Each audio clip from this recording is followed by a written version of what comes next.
friends. You have tuned into Reflections, a program sponsored by Paducah Cooperative Ministry, where together we do God's work with human hands. I'm Karen Winkel. I pastor United Church of Paducah here in Paducah. I'm the co-host, and absent today in body, but certainly not in spirit, is Gregory Waldrop, who is also the co-host of this program.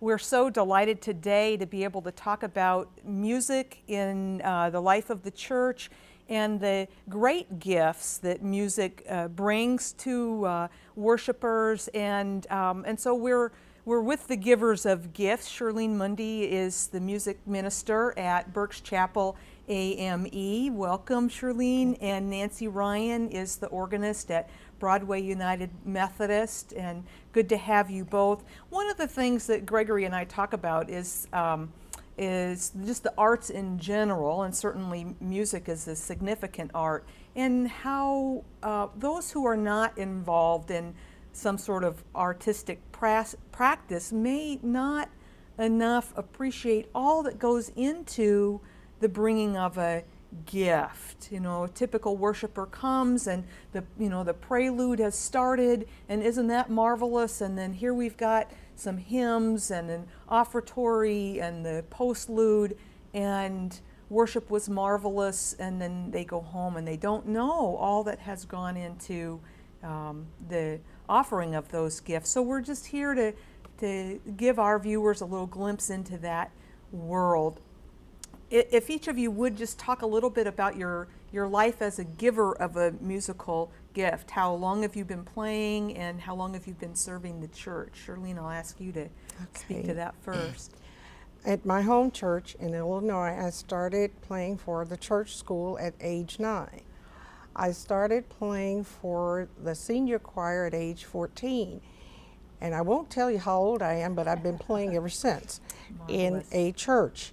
I am an African Methodist Episcopal member, and I have been at Burke's Chapel since 1962. And I took 2 years to have 2 children, and then I went back, and I've been playing. As I often say, I am glued to the piano bench, and I've been there ever since. I think this qualifies as most faithful. You have been most faithful in the giving of your gift. Yes. Well, and I'm certain that you've got lots of stories to share out of your many years of experience. Nancy, how about you? How long have you been offering your good gift? I started playing the piano at First Christian Church in Mayfield, Kentucky at age 15, and also started as a paid position, and then started studying the organ at that time with a teacher in Paducah, Bob Reed. And after that I went to Murray State, majored in music, got my degree in organ, and then from there went to the University of Michigan in Ann Arbor and got my master's degree in organ, and graduated from there, and got married, and then moved back to Paducah, and started at Broadway Methodist in February of 1975, and I have been there ever since. So I have been in church music all my life, and more than half my life at Broadway. Isn't that marvelous? Together, the two of you just bring such a wealth of experience to this conversation today and to the worship life of the community.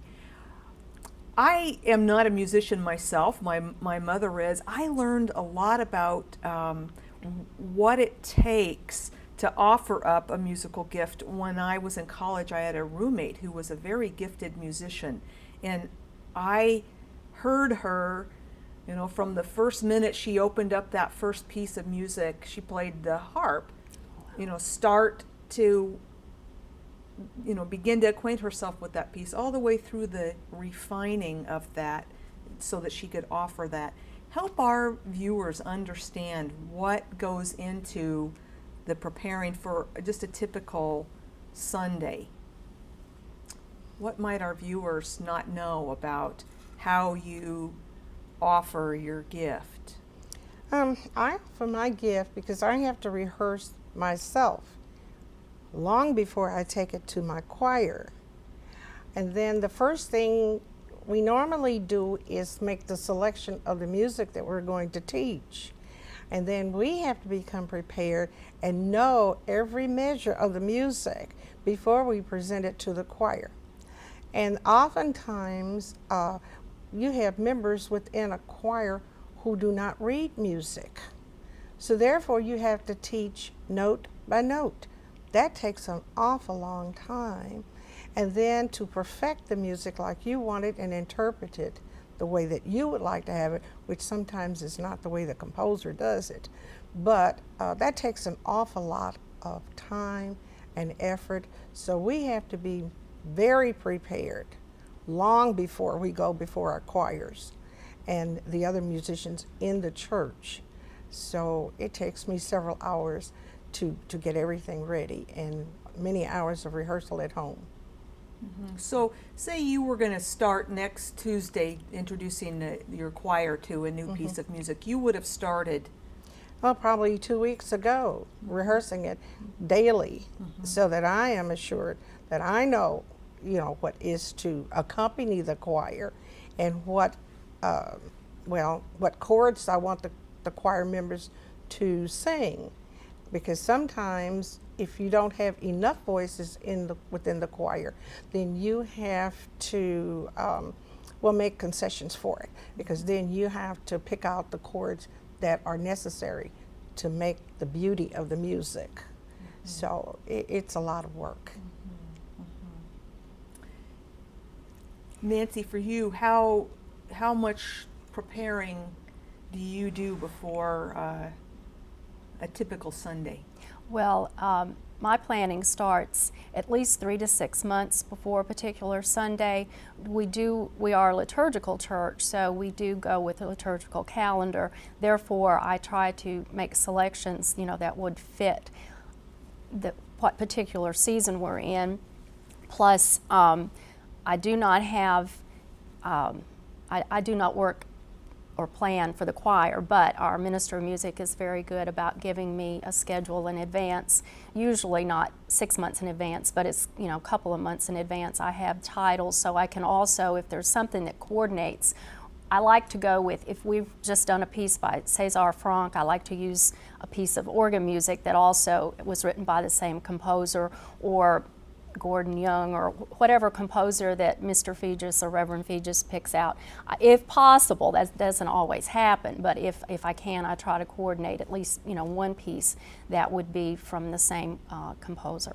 But as far as preparation goes, I in preparing for this event today, I was thinking I prepare approximately 150 pieces every year for worship, and I try not to duplicate. Now, I would duplicate maybe something from last year, but as far as for the whole year of 2007, I don't like to repeat anything. So that takes a lot of scheduling, so that that I'm not going to play the same piece again. I have favorite pieces, which yes, I will play again, but I try not to duplicate within the year. But with that in mind, 150 pieces of organ literature. Now that's not considering, I also accompany the choir. So I, of course, have to prepare the accompaniments for the choir. And again, I usually have that music 2 or 3 months, hopefully in advance, so that I can be working on that for a weekly choir rehearsal. And then, of course, we have all these special services, and that would even mean more, preparation. I try to practice at least 5 hours a week, maybe more, depending on what's coming up. But, you just have to keep playing. You cannot stop practicing. And that might be surprising, given because Shirlene, I see you nodding your head too with that, Yes. the amount of practice for folks who are as experienced as you are. I think that might be a surprise to a non-musical parishioner, how much preparation is involved, even with the amount of experience that you bring to the gift that you share. There's one other thing. Our church is entertaining the West Kentucky Conference, which is next September. And I am already securing music in preparation of rehearsals. A year ahead? A year ahead, almost a year ahead. You have to, because this is a conference that will start on the opening session on Wednesday and end on Saturday. There are many worship services each day, so you have to have music prepared, and it cannot be the same music. That as far as the choir is concerned. As far as prayer responses, offertories, in our church you have the same music each service. But as far as choir preparation, I've already started on it for next September. So all those pieces are going to be such good friends to you by the time Right. you get to that event. Right. Because there is this intimacy that musicians have with the music that, you know, again, to go back to my experience in college, I understood that music that my roommate was practicing in a way that I would not have if I had just gone to the performance of those pieces. I knew, you know, every little, as best I could, you know, every little this and that in a piece, because I had heard her go through it so often and pick out different things to maybe highlight or to set back just a little bit. Talk a little bit about what it's, because you both bring such experience to this. What is it like to work with, in my case, a kind of non-musical pastor? How is that different working in the musical life of the church with a pastor who's not as familiar with music as someone who maybe himself or herself is musically inclined? Is there a difference? Yes, definitely. Well, right now we have Dr. David Comperry, who's our minister, and he is a soloist. He's sung solos with Paducah Symphony, and you know, he is a very fine soloist, and he's very much interested in the music, so I feel very blessed. So he is very attentive too in the selection of the hymns, which I greatly appreciate. In the past, not to take away from any minister, but some ministers are not musical, as you say, and that has not been a top priority, and they would just, you know, pick out what you want. So usually, in my case, Reverend Feegis would pick them out, or he'll ask me occasionally, you know, what would you like to pick out one? But we try to be very attentive to requests from the congregation. Since there is such a diversified grouping of hymns in the United Methodist Hymnal, that you know, one song speaks to one person, whereas it might not speak at all to someone else. And of course, I would prefer to sing a lot of Bach chorales, but that's not going to happen. So, and after 33 years at Broadway, that's not going to happen.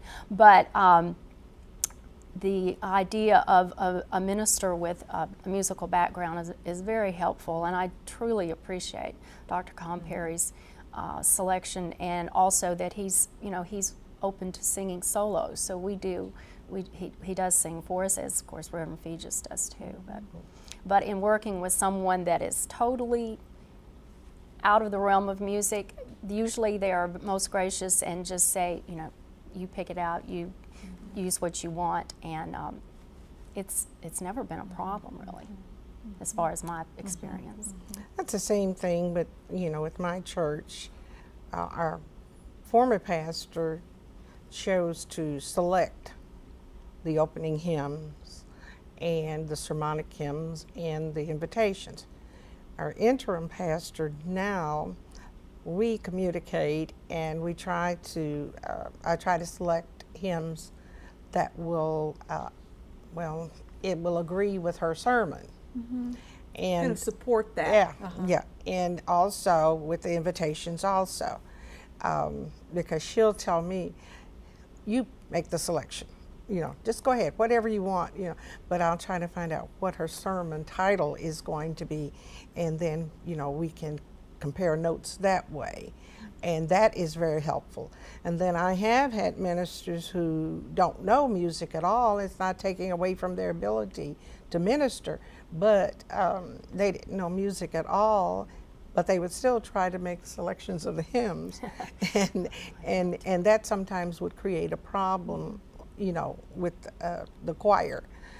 because they would select something maybe the choir didn't know.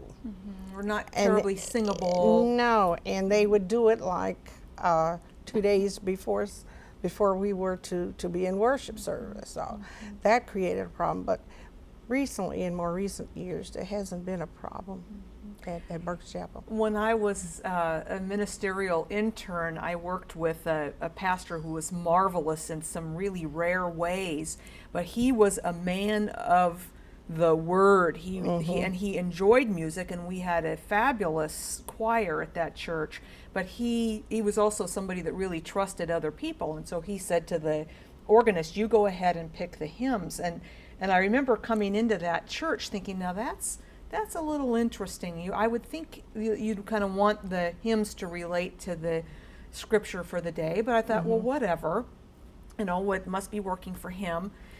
But one Sunday he got up and he preached a most marvelous sermon, very, very profound, and we stood to sing immediately following the sermon, and the hymn that we sang was the exact opposite in sentiment to what it was that he had just preached about. And I hadn't noticed in the bulletin. I guess I'd been focused on what was happening right then. And I looked and I thought, oh my gosh, we're singing something that now undoes everything that he just said. And he turned and looked at me, and his eyes were huge. And I realized in that moment that it had never occurred to him until that dramatic moment that those two work together.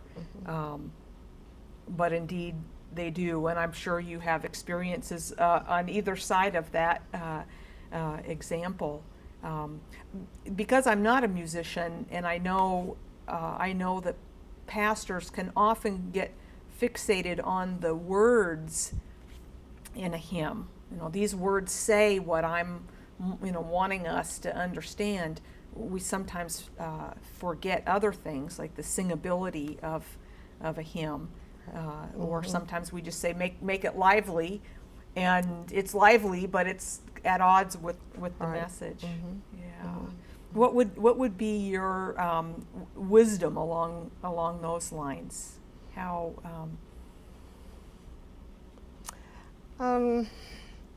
Well, with the pastor that we have now, the interim pastor, I don't foresee a problem there, because There's we already communicate. sensitivity. Right, we communicate. And in her sermons now, she, at the end of her sermons, always wants me to play a hymn that coincides with her sermon. So we are connected that way. And sometimes she'll look around at me and I'll start to play a hymn that really is going along with her sermon. And then next thing I know, she's looking around at me smiling, because beautiful. she, even though she's delivering the message, she's also hearing the music. And then after the service, she'll say, "You came in right on time," or something to that effect, which, is very rewarding for me that we are so connected. And but we did have a minister at one time, several years ago, who had this beautiful voice, oh golly, and the choir would stand to sing or something, and he would take the song right away from the choir, and he would start to sing it as a solo. Nobody ever cared, because he had such a beautiful voice that we always wanted him to just, hey, go ahead and sing all you want to, it's fine with us. But it would be rather amusing at times, because he had taken solos from me and I just let him have it. But you do have ministers who have beautiful voices, and you do want them to participate as far as the music is concerned, because it adds so much. Oh, it does. Dr. Calipari is definitely a blessing to the choir, but he comes to choir rehearsal and he does sing every Sunday morning as part of the anthem. He steps back into the choir and sings, so, and definitely an asset.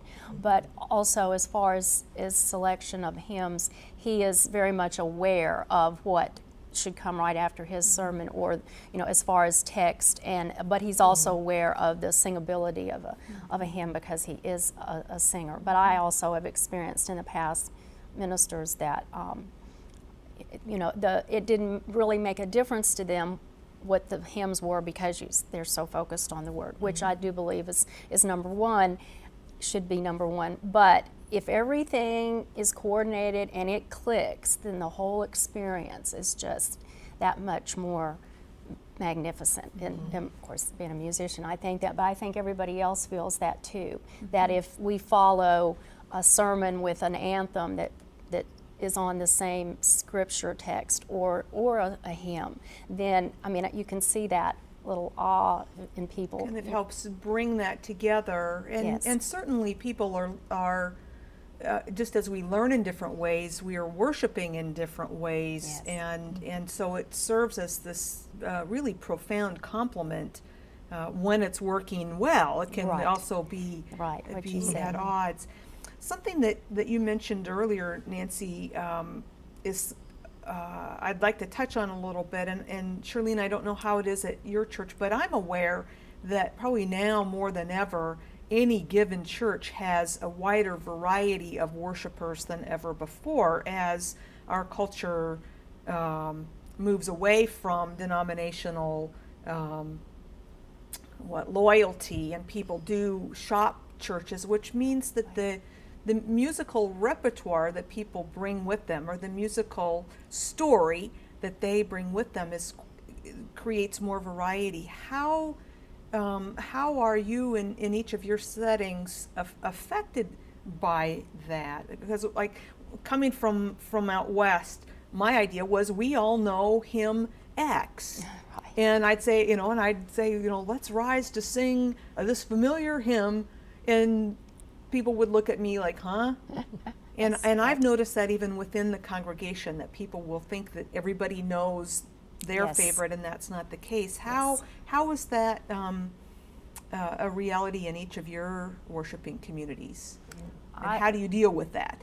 Well, I believe that our congregation is definitely a melting pot of coming from different traditions. And therefore, we do try to address that in hymn selection. I know Reverend Fee just pays a lot of attention to that, trying to incorporate some of the contemporary hymns. And when I say contemporary, they might have been, written in the 1960s, or, coming up with some of the praise choruses, which are not my cup of tea, but anyway, we do utilize those somewhat, as also going back and using some of the hymns, which a lot of folks say they want to sing the old hymns, which really are like from the the early 1900s.